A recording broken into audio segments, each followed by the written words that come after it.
This week's episode is brought to you by Fairy Godmother Travel, the official travel agency of Communicore Weekly. With over 15 years of experience, Teresa and her team will help you book the best Disney vacation you've ever had. Whether you want to go to Walt Disney World, Disneyland, on a Disney cruise, or an Adventures by Disney trip, and everywhere in between, Fairy Godmother Travel is the only travel agency we trust to help us make Disney magic. Contact them today at Communicore Weekly at fairygodmothertravel.com.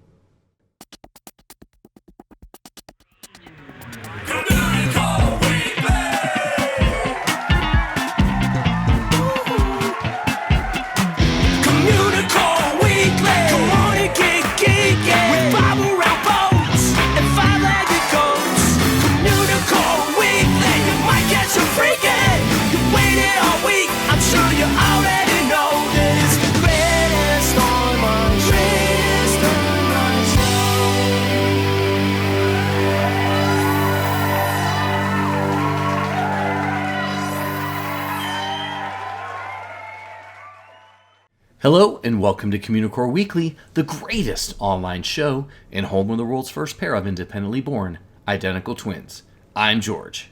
And I'm Jeff. And you know what I heard, George? What? You were part of some weird national news this weekend.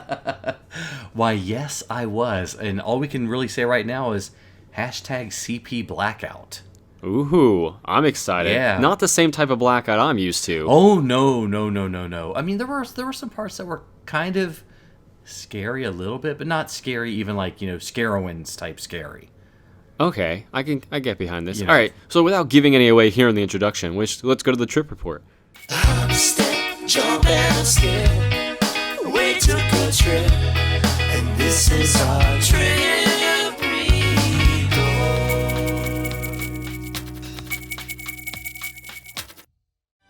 Okay, I was going to start this off as a joke, Jeff, like, what has 1,600 miles, 42 coasters, and 4 theme parks, but there's not really a punchline, and... I was like, what is the punchline? Where are you going with this? So, this past weekend, well, I guess which Your was car? Yes, in my car. Okay. The first weekend of June, I was able to take a massive coaster trip. Yes, put 1,600 miles on my car, visited Kings Island, Holiday World, Kentucky Kingdom, and Cedar Point. And we will cover those other parks at a later broadcast, but I really wanted to talk about Cedar Point and what happened when I was there on Sunday, June the 5th. So you may have to go back and check your calendars. Cedar Point is the flagship of all the Cedar Fair parks. It's been around, as we've covered on Communicore Weekly before, for over 100 years, and they have 17 world-class roller coaster. So I was super excited about getting my coaster credits up on this trip.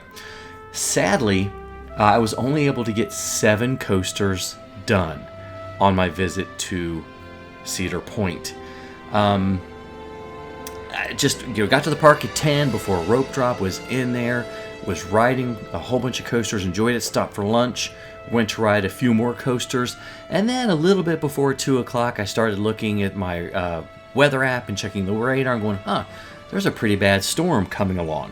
And I was back at the Frontier Town part of the park, which is actually beautiful. And it reminded me of Knott's Berry Farm mixed with a little bit of Adventureland and Frontierland at Disneyland. Overgrown, really well done. You don't even feel like you're in an amusement park at that point in time. I like that. Yeah, so it was a lot of fun. But, so Cedar Point, for those of you who aren't aware, it's 365-acre theme park or amusement park. It feels huge. It's laid out very well. The midway is massive. It's got several branching corridors that lead on one side, to coasters and other areas of the parks like the Kiddie Kingdom. And, it's sort of like 3 parks to me altogether. There's a midway, which is sort of like a fair. There's a coaster park, which sort of rings the edges. And there's the old-time area that I mentioned in Frontier Town, which is cool. And it's got 71 attractions, which is mind-boggling. I think they're actually... That's a ton. Yeah, they're in the Guinness Book of World Records for this. And it is the second oldest operating theme park in America. So, I got to ride the coasters. Valraven, which was a really good dive coaster, still like Griffin and Busch Gardens better. Rode Blue Streak, which is the oldest operating roller coaster at Cedar Point. Then I was able to ride Raptor, Gatekeeper, which is a wonderfully executed wing coaster by B&M, Iron Dragon, which did hurt a little bit, Rougarou, and Millennium Force, which just did go over, 200 and some odd feet or 300 feet. It was really nice. So after I finished Millennium Force, eventually I went into Frontier Town, and I went into all the different shops and stuff, and decided to stay inside this a mill that they had set up. They had brought from Franklin, North Carolina, and all the buildings for some reason said this can function as a storm shelter. Now I should have picked the old-time candy store, but I'm thinking this is a little bit of foreshadowing. So I watched the radar. The storm blew in fairly quickly. There were lightning strikes just a few miles away. And after about 10 minutes of the storm, of sitting in the mill, the power went out inside the building. I thought, well, this is Frontier Town. It probably doesn't have very good electrical circuits. Haha, come on. Well, I'll once the storm abated, went outside with everybody else that was in the room, in the mill with me, and we started walking around. Well, noticed that a lot of the other shops had their doors open. There were no lights on. Employees were kind of milling around, and found out pretty much that electricity was gone throughout most of the park, which has never happened to me before. It's really bizarre. Yeah, I've been evac'd from rides before, and you got to remember, Cedar Point is sort of an island. It has 2 roads connecting it to Sandusky, Ohio, more or less, the causeways. So I was like, well, what if something happened? I wasn't sure.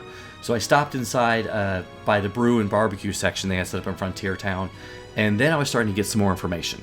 I was able to check Twitter and found out that several telephone poles had fallen, unfortunately, on the causeway. There were a few people, from what I understand, weren't injured, but were trapped in their cars for a long time. So I'm not complaining at all about being stuck in a theme park. I'm just glad nobody was hurt at all. It looked scary, some of those images they had Yeah. of like them, the power lines on the cars and the families just hanging out in them if they could not get out. So safely. Yeah, so we heard from many employees that power was gone all over the park. People on Twitter didn't really know what was going on, except for the images of the causeway. So it's pretty scary. And besides figuring out what happened, none of the employees really understood or knew. And I thought this was a problem that Cedar Point really needs to address.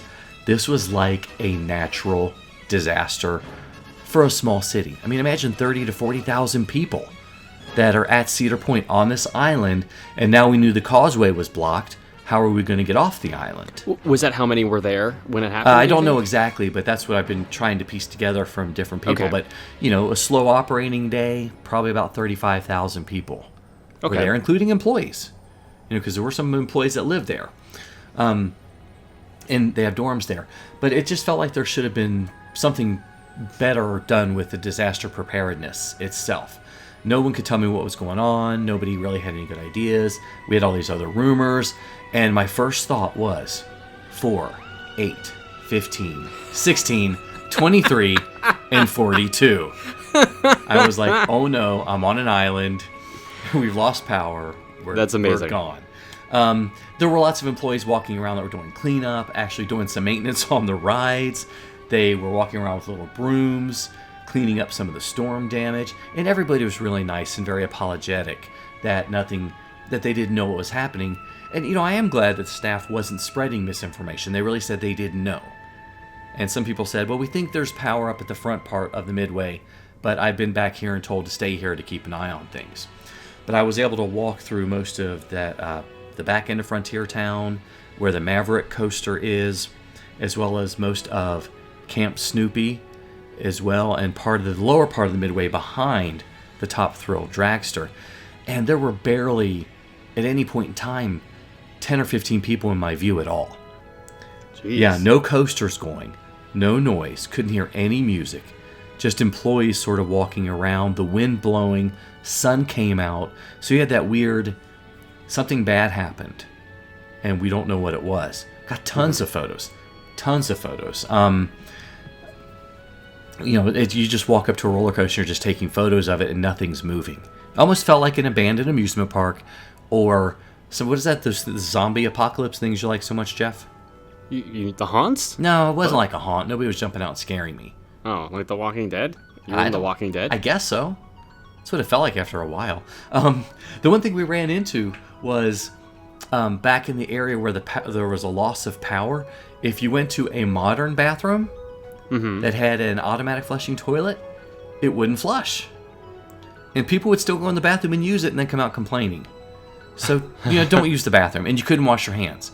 But I was able to find a few other functioning self-flushing, manually flushed toilets. Again, flushing on your own terms. And, Nailed it. You got it. The sinks that would work like regular faucets and paper towels. So I sort of stood guard over that and charged people $1. No, just kidding. That would have been genius. It was $2. It was $2. And the people or the employees that were working the stores were happy to sell you something, but you had to have exact change. Like I was going to live on gummy bears, I think, at one point in time. So, but I finally, after about 2 hours of walking around and getting amazing photos of all these things, because that's what I got to do, I got to the midway and found out that power was on in that section. The first thing I saw was the scrambler was working. I'm like, what? How is the scrambler working? But they had some. I think I've heard they had some generators, so they did have one circuit that was working, or to the front of the park. So thank goodness I was able to get food. Had to pay for it, of course, but the restaurants were working. I lived. I didn't die. I didn't resort to cannibalism. Was thinking about it because it would have been kind of fun. Would have made this more interesting. Yeah, probably. Right? Yeah.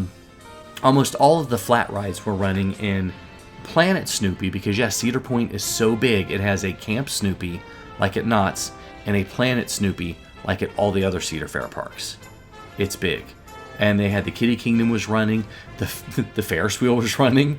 I don't know if I wanted to be on that. Yeah, and I got to ride the Steeplechase Downs. I mean, the Cedar Downs, which is like a merry-go-round where the horses race. That was fun. I was able to eat at Pink's, which I think my friends in California might be familiar with. Pink's hot dogs out there. So very good. Really, really good. And, of course, got to use my Carowinds refillable mug to get lots of free soda while I was up at the front of the park. So I was kind of hyper. Okay. Or something like that. All right, I get it. Yeah, and all the Midway games were running as well, so I think they were at least able to make some money. And Cedar Point was doing something really nice, or their huge line in front of guest services that went all the way down, halfway past the Midway, which was huge. Wow. But they were giving people comp tickets to come back that year or the next year. Oh, nice. Yes, really nice. So good for them. Yeah, for me, I have the Platinum Pass, so it didn't matter, but I was glad to see them do that. And if you had bought one of the Fast Lane Pluses or the Fast Lane wristbands, which are similar to Disney's Fast Passes, they were giving you not really a voucher, but an automated computer voucher that you could come back to guest services, and they would give you another one later in the year. Okay. And that's anywhere from $70 to a $93 value, which is nice. Well, yeah, I mean, they paid for it. They might as well make the best of it. Which is nice. And I know they had a headache on their hands. Cedar Point was closed the following Monday. It took Ohio Edison a full day and a half to get all the poles up. Wow. But, as I mentioned, it was fairly post-apocalyptic, it felt like. Not quite tumbleweed, but you've got leaves blowing by. I got tons of fantastic photos. It's something you don't want to happen or have happen, but it was enjoyable in the fact that I was safe. Everybody on the island was safe. There wasn't any problems. And we could just enjoy whatever was open. Good thing the dinosaurs didn't get out. I know. I was about to say, hey, let's go. I want to go back and see the dinosaur area back there, see what they're doing.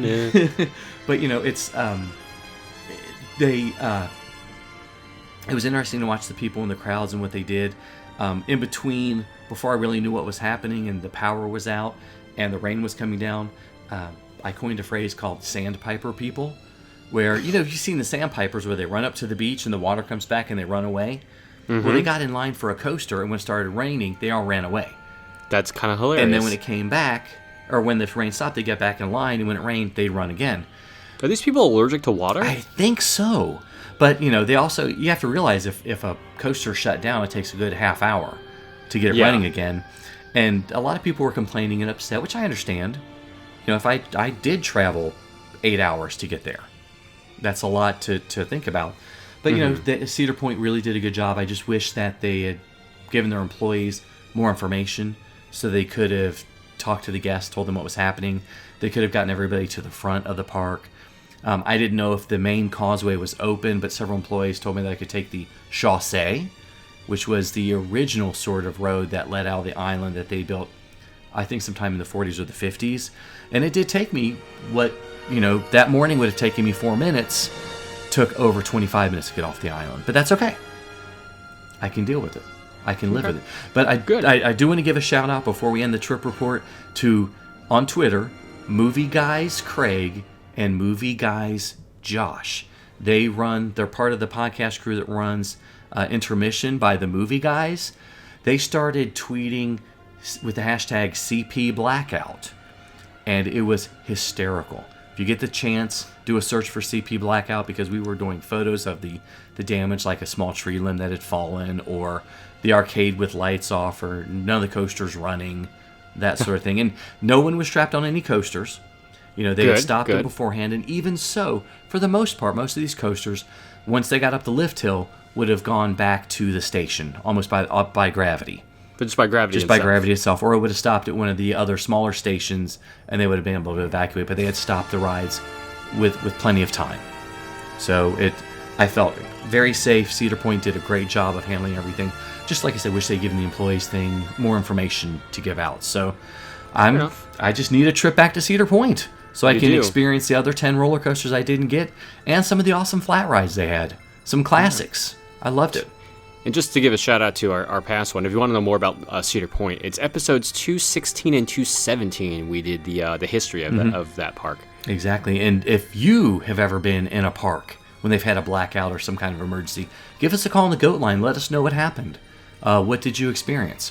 Call us at 424-785-4628. That's 424-785-GOAT. He's a nerd, he's a geek, but we all like to hear him speak. So listen up to the words from his speech. It's George's Book of the Week. So we both received review copies of 3 Little Words from Disney Publishing Worldwide. It's a picture book by Amy Novesky with illustrations by Grace Lee. And it's a book that's inspired by the upcoming Disney Pixar film, Finding Dory. So obviously right now, Dory fever is at this all-time high, obviously, because the first film is so loved by everyone. And at first, this book kind of seemed like a cash grab, but it actually wound up being kind of adorable. Wait a minute, Disney doing a cash grab? Who knew? Who knew? Anyway, so there are no real spoilers of the film in the book, except I do think you'll be introduced to a few characters that are in the film. And as I mentioned, it is a picture book, meaning that it's meant to be read to a child or George. Or me, that's fine. Or one of the first books that a child reads to themselves, like me again. It's a very inspiring tale for kids and parents, which is really nice. Yeah. And it's a nice rehash of Finding Nemo, and also includes parts of the new film as well. And kind of think of it as Dory's greatest motivational hits, and you'd be on the right track. But it's a good way to get a conversation started with your kids, and the artwork is gorgeous. Exactly. Grace Lee did an amazing job with the artwork, and that's going to be the major focus of anyone that's actually reading this book. And Lee's art really envelops the whole page and is very reminiscent of the film, or that style of artwork of being underwater. And Lee's work actually had a very sandy / watercolor feel to it, and it was very enchanting. Yeah.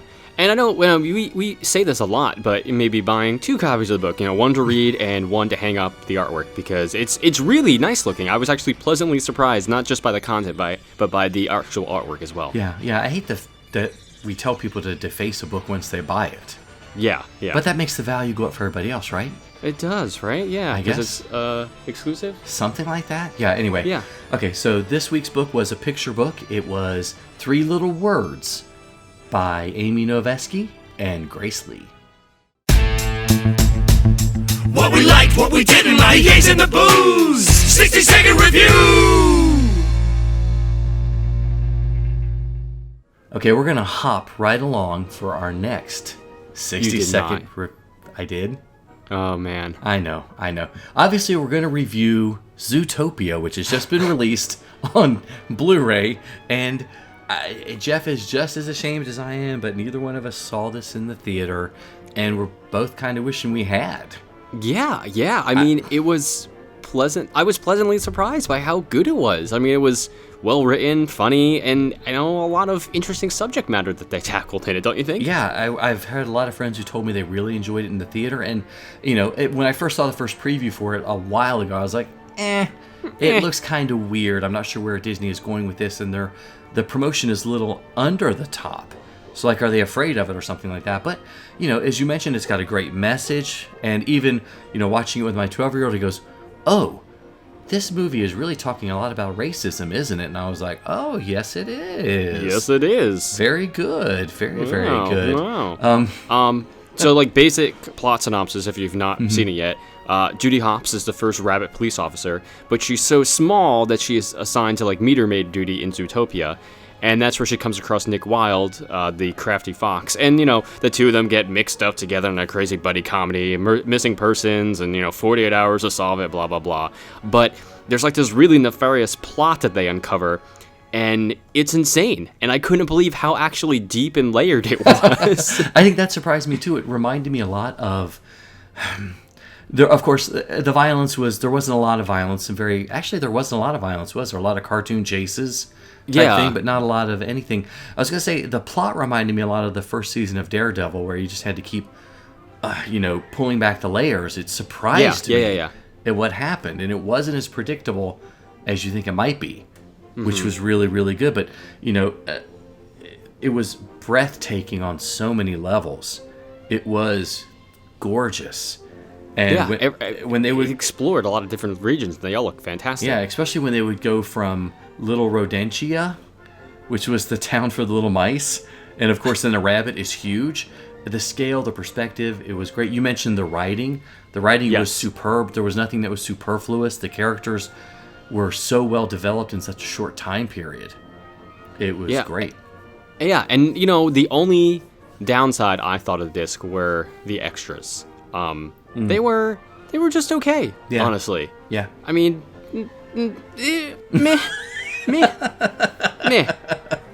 Nothing spectacular. They looked at some of the character inspiration, how the animators gave life to these characters, the environments, which we talked about, were just gorgeous itself. I really like the one about making the music that they called Scoretopia. Yeah, that was a nice one. I enjoyed that. Yeah, I like Michael, Giacomo? Yeah. I think that's it. Yeah, we'll get that. Yeah, we'll score that one. And it had some deleted scenes, nothing major. But again, when you see those deleted scenes and you look at the film, you're like, oh yeah, it's tight.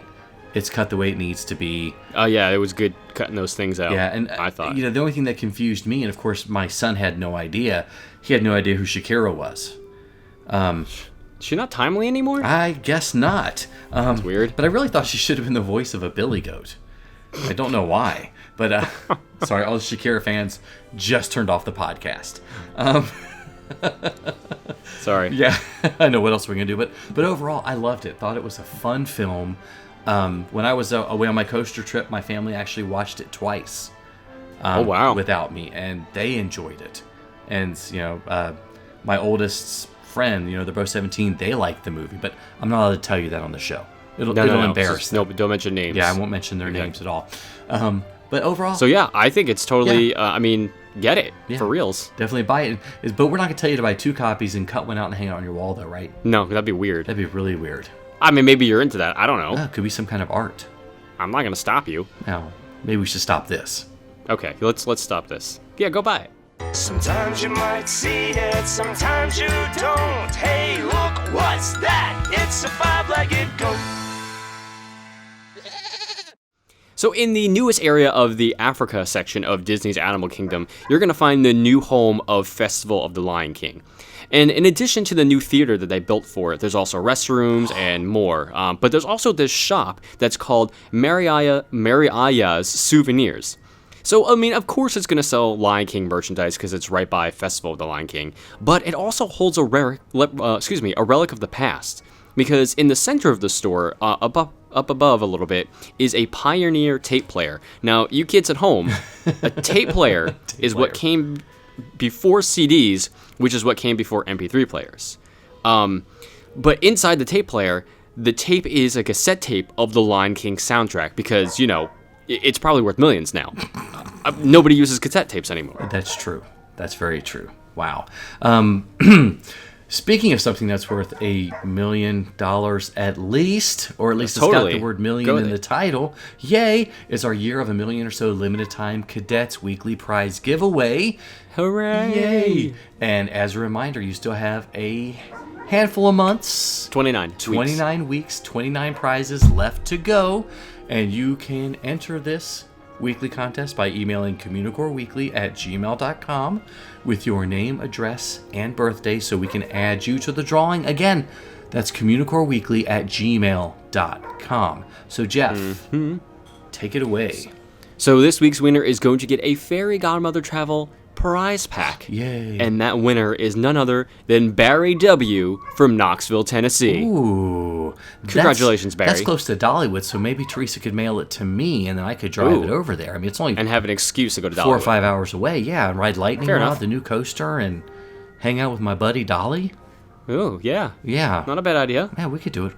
Go nuts. All right, Go well, nuts. Barry, when you get that, let us know. Yeah, send us a photo. Send We'd us love a to see photo it. at communicoreweekly@gmail.com. Because you got to say it like 3 times to make Yeah, you people just say, like, get it in there so people so remember. So I getcha. Okay, well, thank you so much for watching and listening to another episode of Communicore Weekly. However you get the show, whether it's on iTunes or YouTube, leave us a comment, leave us a rating. We'd love to hear from you. Nobody ever gets it through Pony Express, do they? No, not anymore. Oh, okay. As I mentioned, email us at communicoreweekly@gmail.com to enter the contest, or if you need help getting out of a blacked out theme park. Hey. You can also like us on Facebook at facebook.com/Communicore Weekly. And follow us on Twitter, Instagram, and Periscope. I'm at Imaginerding. He's at Jeff Heimbuck. And of course, you can always give us a call on the Communicore Weekly Goat line at 424-785-4628. And visit communicoreweekly.spreadshirt.com or the Communistore on our website to get some awesome t-shirts, because you really need them. You do. And you also have plenty of time left to get your official cadet membership card or a sticker. Just send a self-addressed stamped envelope to Communicore Weekly, P.O. Box 432, Orange, California, 92856. And you can always visit patreon.com/communicoreweekly to find out how you too can support the greatest online show. For Jeff Heimbuck, I'm George Taylor. And for George Taylor, I'm Jeff Heimbuck. Thanks for listening, guys and gals. We'll see you next time on Communicore Weekly, the greatest online show. Rain.